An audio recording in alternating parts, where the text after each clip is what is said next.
a lot of our customers, especially like younger people, teenagers, are queer themselves. So I wanted to make sure that everyone knew we're queer owned and operated, because I want them to feel like they have a safe space to come and hang out and not feel like they might get bullied or picked on or things like that. I feel like I'm on Drag Race. This is fun.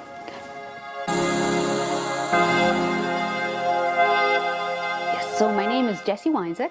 I am 32 years old, and currently I am an entrepreneur. I own and operate Doki Doki, an anime shop in downtown Belleville. I also invest in real estate with my husband and do a bunch of other random stuff. So yeah, I identify as pansexual and non-binary. So pansexual essentially means that I really like pans, cast iron, frying pans, non-stick. No, I'm joking. That's not what it means. Pansexual means I'm attracted to people regardless of gender.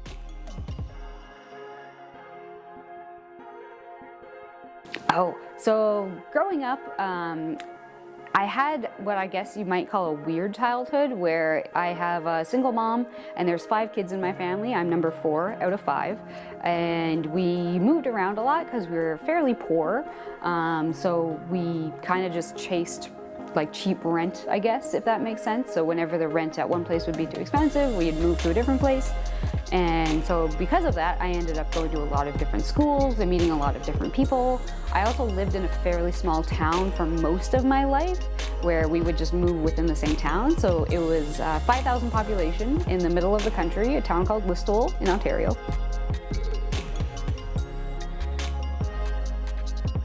I just kind of liked what I liked, and I didn't really pay attention to social cues that well, I guess.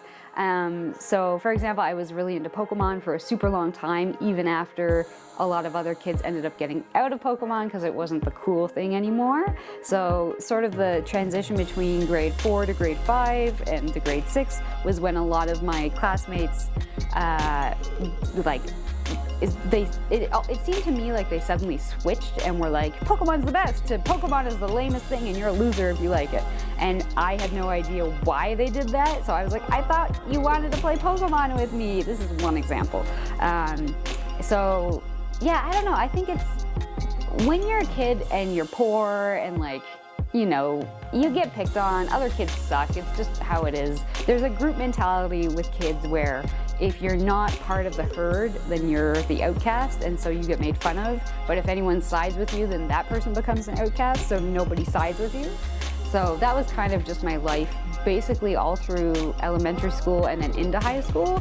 It wasn't as bad in high school because I kind of found my people to some extent, but we were still the weird outcast nerds.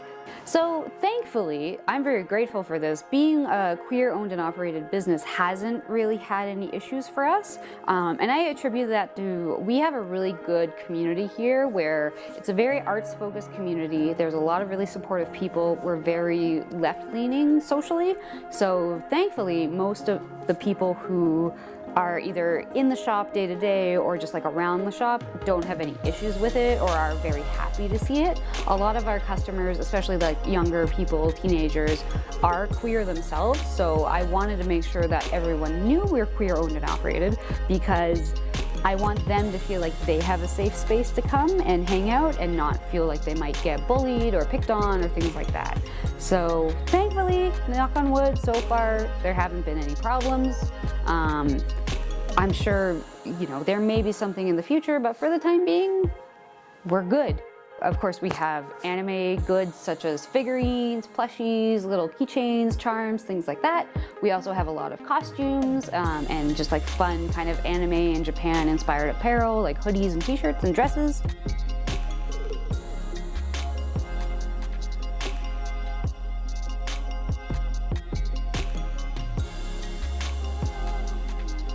Oh gosh, past Jessie, she'd be very excited and very confused, because past me is very different from current me.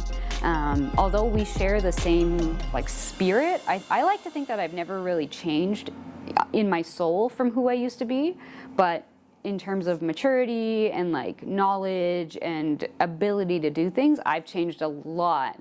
So I think she'd just be like super happy and excited about the store and curious and maybe confused, but happy for the most part.